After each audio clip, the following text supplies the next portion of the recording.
Pagi ini kita belajar bersama-sama satu hal yang mungkin sudah kerap kali kita dengar, yaitu carilah Tuhan, maka kamu akan hidup. Ya, carilah Tuhan, maka kamu akan hidup. Satu ayat yang sudah kerap kali kita baca, mari bersama-sama kita baca. Kita buka dari Alkitab kita, kitab Amos pasal 5, ayat yang keempat. Mari kita membuka Alkitab kita dari kitab Amos pasal yang kelima, ayat yang keempat. Kita akan bersama-sama membaca firman Tuhan dan mengaminkannya juga. 2, 3, sebab beginilah firman Tuhan kepada kaum Israel, carilah aku maka kamu akan hidup. Sekali lagi, sebab beginilah firman Tuhan kepada kaum Israel, carilah aku maka kamu akan hidup. Amin. Firman Tuhan ini sudah kerap kali kita dengar. Firman Tuhan sudah kerap kali disampaikan hamba-hamba Tuhan, carilah Tuhan, carilah Tuhan. Iya. Nah, secara spesial pagi ini saya mengajak untuk kita belajar bersama-sama mencari Tuhan. Sekali lagi saudara sekalian, kita belajar bersama-sama mencari Tuhan. Karena apa? Firman Tuhan katakan, carilah Tuhan, carilah aku, maka kamu akan hidup. Apa yang kita cari di hari-hari ini? Apa yang mati-matian kita bela-belain hari-hari ini? Apa yang mati-matian kita pertahankan hari-hari ini? Apakah kita sudah mencari Tuhan, bela-belain, mati-matian cari Tuhan? Nah, pagi ini kita akan belajar bersama-sama, carilah Tuhan, maka kamu akan hidup. Ya, kerap kali setiap pembawa warta menyampaikan, mengingatkan kita, pandemi belum berakhir. Ya, benar, pandemi belum berakhir. Dan hari-hari ini sudah berapa lama kita ibadah online di rumah? Ya, kita ibadah di rumah secara online. Pertanyaannya, ya, di masa pandemi, waktu kita ibadah online itu, apakah kita juga punya kerinduan yang sungguh-sungguh mencari Tuhan? Masa pandemi itu tantangan yang paling besar, bukan hanya masalah ekonomi. Kita menjalani PPKM darurat hari-hari ini diperpanjang dan mungkin diperpanjang lagi kita tidak tahu. Para pengusaha menggeliat, mungkin juga kita anak-anak Tuhan terkena dampaknya. Iya. Ekonomi merupakan satu faktor yang penting, tetapi di atas itu adakah kita punya kerinduan untuk mencari Tuhan? Di zaman serba online ini, masihkah kita tetap rindu untuk mencari Tuhan? Itu pertanyaannya. Saat kita harus di rumah, beribadah secara online, benarkah kita benar-benar beribadah? Iya. Benarkah kita benar-benar mencari Tuhan? Waktu kita menghadapi HP sekecil itu, kita bersama beberapa orang keluarga kita, soundnya kecil, mungkin tidak terdengar, benarkah kita bisa benar-benar mencari Tuhan?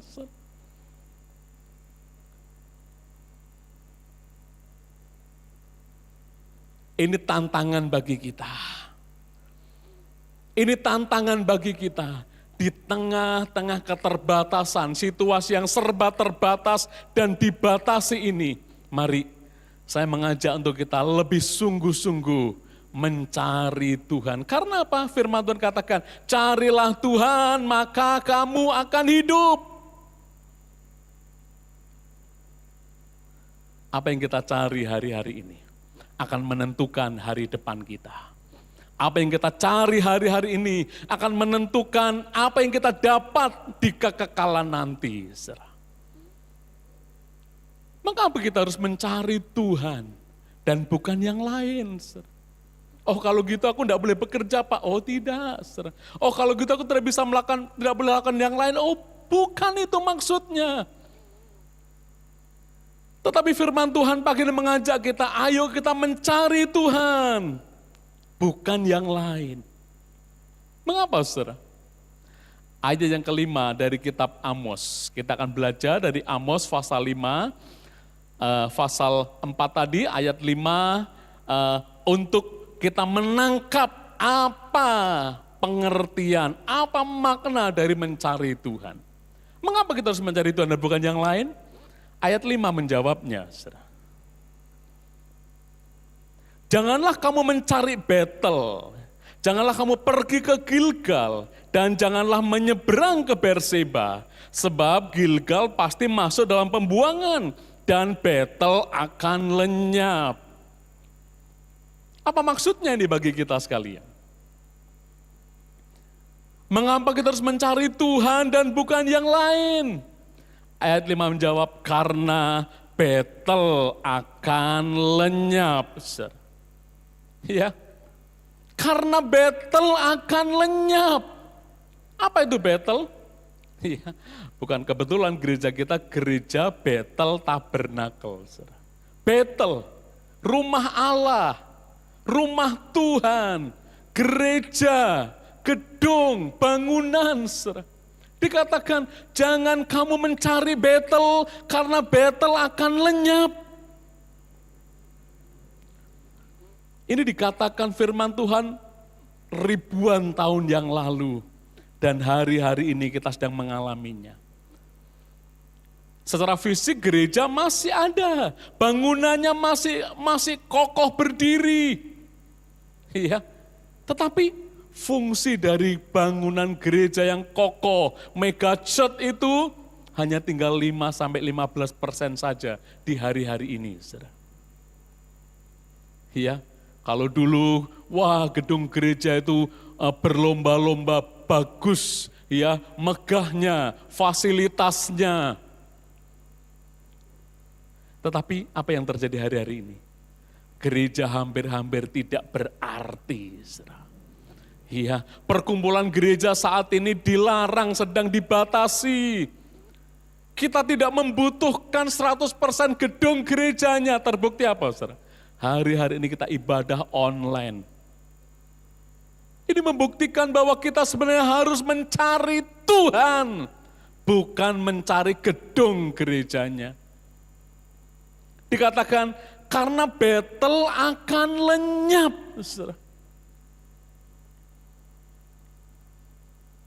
Ini pembelajaran bagi kita, andai pun saat ini ya gereja, bangunan gereja semua ditiadakan. Wow, kita sudah terlatih selama hampir 1 tahun lebih untuk ibadah di rumah. Tapi sekaligus ini juga menampi kita. Dengan tidak ada pengawasan langsung dari gembala, dari PKS, apakah kita di rumah masing-masing secara online juga benar-benar mencari Tuhan? Itu pertanyaannya. Iya. Firman Tuhan dikatakan jangan cari Betel, jangan cari tempatnya. Karena ibadah itu bukan soal tempat, ibadah bukan soal gedung, ibadah bukan soal fasilitas, ibadah bukan soal nyaman dan tidak, tapi ibadah itu soal pemberian diri kepada Tuhan. Roma 12 ayat 1 mengatakan, karena itu saudara-saudara, demi kemurahan Allah aku menasihatkan kamu, supaya kamu mempersembahkan tubuhmu sebagai persembahan yang hidup, yang kudus, dan yang berkenan kepada Allah. Itu adalah ibadahmu yang sejati.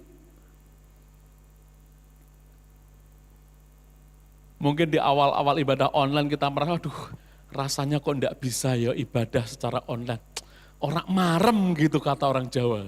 Ya kita ngalami hal itu. Rasanya aduh kok ampang begitu. Tetapi ibadah yang sejati bukan karena gedungnya, bukan karena tempatnya. Tapi kalau kita bisa mempersembahkan hidup kita kepada Tuhan. Sekalipun mungkin rumah kita kecil, internetnya terbatas, hanya bisa ibadah lewat HP, 1 HP, bisa kita beribadah 4 atau 5 orang. Aduh, Tapi kalau hati kita sungguh-sungguh mencari Tuhan, Tuhan hadir di rumah kita, Tuhan hadir di rumah Anda, Tuhan hadir di tempat di mana 2-3 orang berkumpul. Mari kita sungguh-sungguh mencari Dia, saudara. Lebih sungguh-sungguh lagi mencari Tuhan di zaman pandemi ini. Karena apa? Karena battle akan lenyap. Rumah Tuhan hampir tidak ada artinya lagi. Cari Dia, maka kamu akan hidup. Amin. Ini yang pertama. Yang kedua kita belajar. Mengapa kita harus mencari Tuhan dan bukan yang lain? Ini pertanyaan bagi kita. Mengapa kita harus mencari Tuhan dan bukan yang lain? Ayat 5 menjawabnya bagian B di situ, ya. Janganlah pergi ke Gilgal. Saya cetak tebal, sebab Gilgal pasti akan masuk dalam pembuangan. Apa maksudnya? Gilgal adalah sebuah tempat di mana waktu Yosua, ya, itu ada di Gilgal, Yosua mendirikan banyak rumah-rumah untuk para nabi. Peristirahatan untuk nabi-nabi Tuhan. Ya, di satu tempat namanya Gilgal. Dan orang-orang Israel menyalahgunakan tempat itu. Ya, orang mencari bukan mencari Tuhannya lagi, tapi mencari hamba Tuhannya, mencari rumah-rumah hamba Tuhan, rumah nabi. Ya. Mereka lebih mencari sosok dan liturginya. Saya dikasih Tuhan. Mereka lebih mengkultuskan hamba Tuhannya.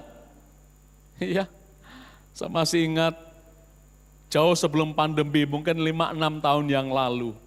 Ya, gereja-gereja mega church, mereka berlomba-lomba memanggil pembicara, berlomba-lomba menambah fasilitasnya. Mereka berlomba-lomba untuk apa? Untuk menarik perhatian jemaat Tuhan.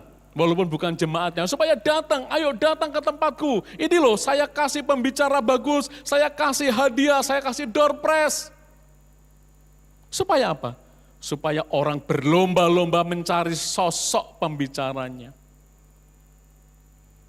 Tapi hari-hari ini, Tuhan patahkan semuanya itu. Tuhan robohkan semuanya itu.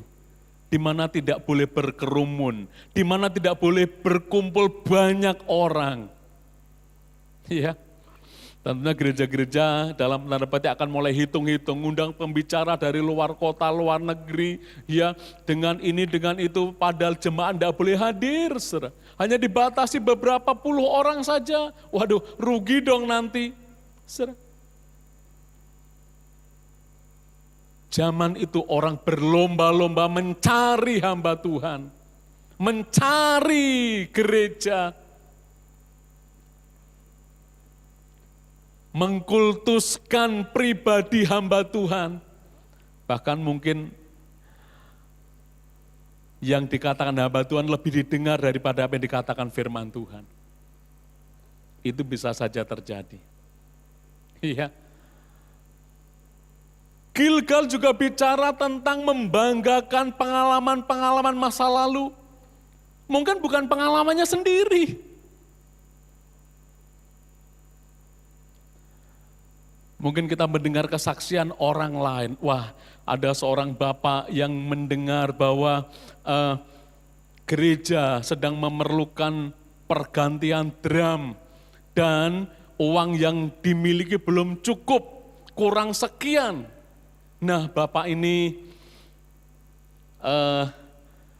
punya kebutuhan yang sangat besar, tapi uangnya nanggung juga baru sepertiganya. Dipaksakan juga tidak cukup. Dia berdoa, Tuhan, aku percaya Engkau sanggup menggantikannya. Lalu semua uangnya dipersembahkan kepada Tuhan untuk pembelian drum. Gereja bisa membeli drum. Dan di hari-hari akhir, di last minute terakhir, benar, ternyata Tuhan menggantikan uangnya dengan berkat yang melimpah, berkali-kali lipat. Wow, ini kesaksian yang luar biasa, saudara. Lalu disaksikanlah di Komsel peristiwa ini. Wah, orang salut dan orang angkat jempol. Waduh, luar biasa. Sebulan kemudian, gereja juga umumkan kita mau mengganti keyboard. Dan orang lain, dia mengutip pengalaman Bapak itu tadi.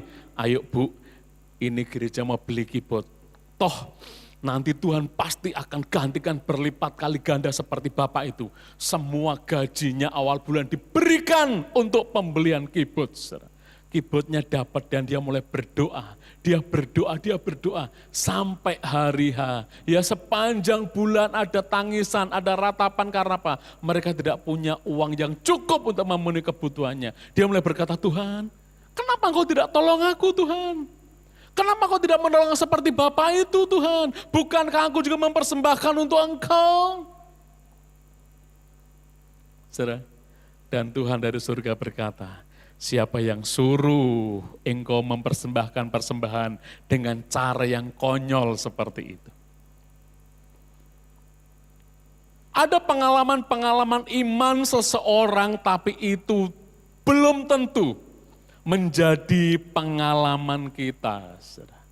Iya, pengalaman iman seseorang belum tentu itu menjadi pengalaman pribadi kita. Jadi jangan kita terapkan pengalaman iman orang lain kepada pengalaman iman kita. Kalaupun toh kita menghadapi kesulitan-kesulitan, kita menghadapi permasalahan-permasalahan, percayalah, iya, kita jangan mencari rumah Tuhannya, jangan mencari sosok hamba Tuhannya, tapi cari Tuhan yang bisa memberikan pengalaman-pengalaman baru setiap hari. Ratapan 3 ayat 22 mengatakan, tidak berkesudahan kasih setia Tuhan, tak habis-habisnya rahmatnya, selalu baru tiap hari, baru tiap pagi.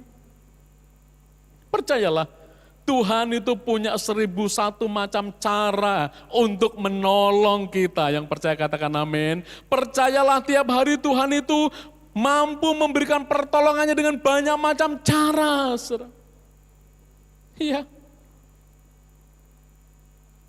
Rahmatnya selalu baru tiap pagi.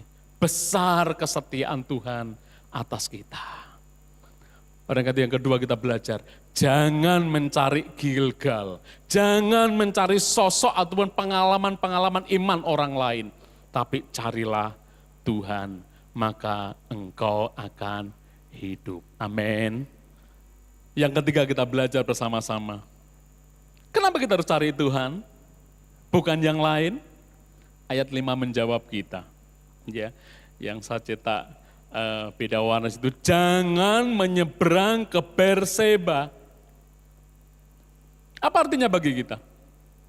Ya. Carilah Tuhan, jangan yang lain. Jangan cari Berseba, jangan pergi ke Berseba. Apa artinya bagi kita? Berseba itu artinya berkat yang melimpah. Wow, saudara. Apakah orang Kristen tidak boleh kaya? Pernah jawab enggak, saudara? Ya. Ayo silakan jawab Bapak Ibu yang di rumah. Senggol-senggol istrinya, suaminya, boleh kaya enggak Pak? Boleh enggak? Boleh dong, pasti boleh. Apakah orang Kristen tidak boleh diberkati? Boleh enggak saudara? Sangat boleh saudara. Ya, bukankah tiap habis ibadah kita nyanyikan pujian doa Yabes, kiranya Tuhan memberkati aku berlimpah-limpah. Bagaimana dengan ayat ini, saudara?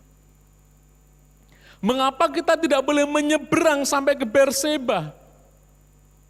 Yang dimaksud ayat ini adalah kita tidak boleh mencari kelimpahannya. Tidak boleh mencari kekayaannya melebihi kita mencari Tuhan. Ya, Ada banyak orang mengejar berkatnya, tidak mengejar sumber berkatnya. Ada banyak orang mencari kekayaannya. Dan di masa-masa pandemi ini, ada banyak orang mengalami pengalaman-pengalaman ini. Harta hampir-hampir tidak berarti lagi. Apakah gunanya kita memiliki harta di dunia, tapi jiwanya binasa? Iya. Ada banyak orang terkapar di rumah sakit. Dia bisa bayar rumah sakit berapapun dibayar. Tetapi dia tidak bisa membayar nyawanya sendiri. Boleh kita punya harta banyak, boleh. Diberkati berlimpah, boleh. Tapi kita harus ingat, itu bukan tujuan utama hidup kita. Kitab Amsal mengatakan demikian, saudara. Jangan bersusah payah untuk menjadi kaya. Ya ini saya jelaskan. Kaya boleh, tapi jangan bersusah payah. Oh pikirannya bagaimana kaya, bagaimana kaya. Tidak, saudara. Tinggalkan niatmu itu. Kalau engkau mengamati-matinya, lenyaplah ia karena tiba-tiba ia bersayap. Wow, saudara. Harta itu kadang-kadang bisa tiba-tiba bersayap, lenyap, saudara. Hilang. Suatu kali saya mendengarkan kesaksian teman saya sendiri. Ya, salah seorang rekan yang dia dulu bekerja di sebuah rumah sakit. Suami istri gajinya sudah sangat-sangat baik. Tapi karena dia tergiur untuk mendapat yang lebih banyak lagi, dia tinggalkan gaji yang sudah sangat-sangat baik itu untuk meraih sesuatu yang lebih besar berlipat-lipat. Dan akhirnya benar, 2-3 tahun kemudian, dia bisa membeli rumah dengan rumah mewah di perumahan elit. Wow, keren, saudara. Waktu gunting pita kami diundang dan wah pesta, benar-benar pesta. Menanjak, yang dulunya punya motor, punya mobil ganti, saudara. Tapi tidak lama setelah itu, tiba-tiba dia datang ibadah persekutuan kami, boncengan 3 orang dengan pakai motor. Saya agak terkejut dan setelah punya cerita, runtuh jaringannya. Dan dia paling limit bersaksi di persekutuan kami. Waktu itu, token listrik kami di rumah habis dan kami tidak bisa mengisinya. Saya WA mama saya untuk mengisikan pulsa listrik rumah saya. Waduh, saudara. Ini sebuah perjalanan hidup rekan saya. Saya mengerti dari awal. Iya, saudara. Waktu dia mulai naik dan juga dia mulai turun, tiba-tiba bersayap, lenyap yang dimilikinya. Tetapi dia cinta Tuhan, dia mulai kembali, wah setia, dia mulai setia berdoa, doa puasa, bahkan dia saksikan di tengah krisisnya itu dia tiap minggu membuat nasi bungkus dibagikan kepada tukang-tukang becak, ya kadang 10 bungkus, naik 20 bungkus, tiap minggu, seberapa pun yang dia punya. Sampai akhirnya sekarang dia dipulihkan. Dia bisa bekerja dengan mapan lagi. Iya, saudara. Dan dia, melayani lebih sungguh lagi saat ini. Saudara, diberkati itu boleh. Kaya itu boleh, tapi itu bukan tujuan satu-satunya. Bukan tujuan kita. Berseba, di mana harta berlimpah itu tidak ada artinya kalau jiwanya binasa. Kalau jiwanya binasa tidak ada artinya. Dan kita mesti ingat, hidup itu seperti uap. Yang sebentar saja kelihatan, lalu lenyap. Yakobus mengatakan, sedang kamu tidak tahu apa yang terjadi besok. Kita tahu? Tidak tahu. Apakah arti hidupmu? Hidup kita sebentar kelihatan, lalu lenyap. Ya, hidup kita sebentar saja kelihatan lalu lenyap. Kita tidak tahu apa yang terjadi beberapa detik, beberapa menit di depan kita. Orang yang sehat, orang yang kekar, tiba-tiba kita mendapat berita di sosial media. Saat ini kalau kita buka sosial media, ya selamat jalan, telah pulang ke rumah Bapa. Begitu banyak orang-orang sekitar kita yang mengejutkan kita dan dipanggil Tuhan. Karena memang hidup itu sebentar. Hanya seperti uap saja. Oleh karena itu bagian ketiga ini mengingatkan kita. Ayo cari Tuhan, jangan cari berkat-Nya. Cari Tuhan, jangan cari kekayaannya. Mau cari Tuhan lebih lagi, amin. Mau cari Tuhan lebih lagi, amin. Jemaat terkasih, di bagian akhir dari khotbah ini saya ingin sampaikan sebuah kisah. Ada seorang yang sudah lama di rumah karena pandemi. Dia takut ketemu orang, akhirnya sampai rambutnya berekili dan jenggotnya panjang. Dia pergilah hari itu, diberanikan untuk potong rambut ke barbershop.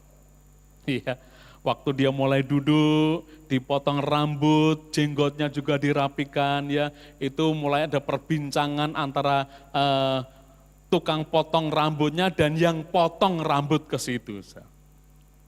Ya, Bapak ini berkata, Pak, kita bersyukur ya Pak, di tengah-tengah pandemi kita masih dikaruniai kehidupan, masih dikaruniai kesehatan. Lalu tukang barber ini dengan agak sengak berkata, saya tidak percaya adanya Tuhan. Loh, kenapa Pak? Ya, Tuhan itu tidak ada. Loh, kenapa begitu? Coba kalau Tuhan ada, mengapa diizinkan penyakit itu ada? Kenapa pandemi sudah setahun lebih tidak berakhir? Kenapa saudara-saudaraku mati karena COVID? Ini membuktikan Tuhan itu tidak ada. Dengan banyak kata lagi dan seorang bapak yang memotongkan rambut dan jenggotnya tadi karena tidak mau bertengkar, dia cuma mengangguk-anggukkan kepala saja. Oh begitu ya Pak. Selesailah sudah potong rambut itu, seorang bapak tadi membayar 25.000, ya, lalu dia pergi keluar dari ruang barber itu.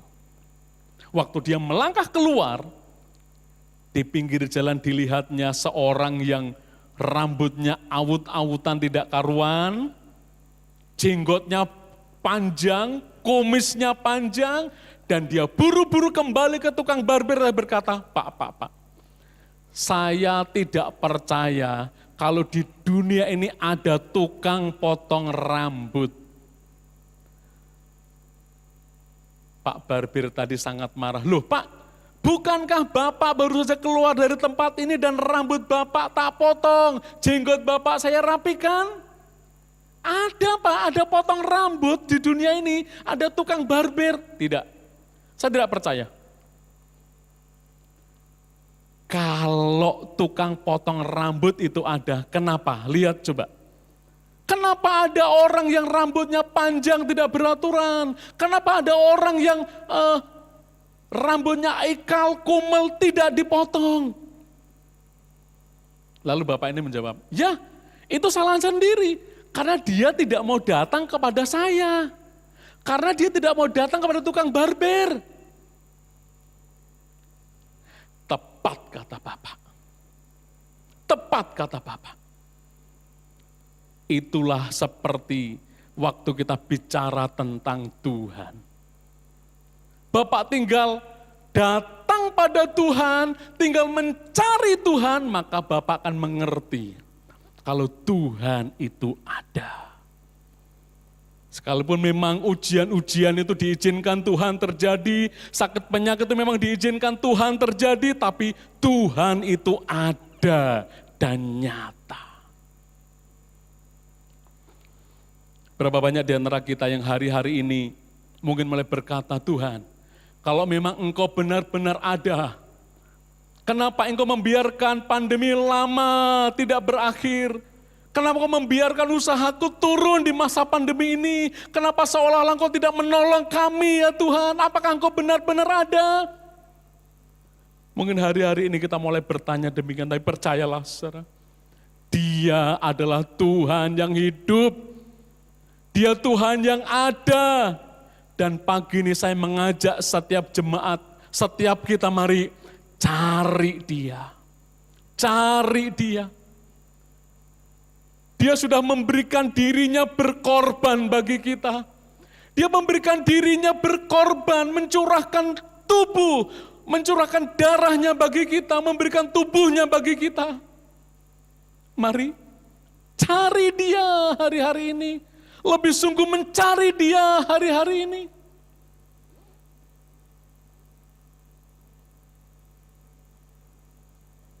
Jangan kita mencari Betel lagi. Jangan kita mencari Gilgal lagi. Jangan kita menyeberang ke Berseba lagi. Tapi pagi ini, mulai hari ini mari kita mencari Tuhan. Lebih sungguh mencari Tuhan. Karena Dia sudah berkorban bagi kita. Dia relakan tubuhnya disalib. Dia relakan darahnya tercurah untuk menebus kita, untuk menyelamatkan kita. Adakah kita tidak mau mencari Dia? Mari cari Dia. Ayat terakhir mari kita baca bersama-sama. Yesaya, pasal yang kelima, pasal 55 ayat yang ke-6. Carilah Tuhan selama Ia berkenan ditemui. Dan berserulah kepadanya selama Ia dekat. Selagi masih ada waktu, selagi masih ada kesempatan, mari gunakan hidup kita untuk kita lebih sungguh lagi, lebih sungguh lagi, lebih sungguh lagi, lebih sungguh lagi mencari Dia yang telah menebus kita dari kutuk dosa dan kutuk hukum maut.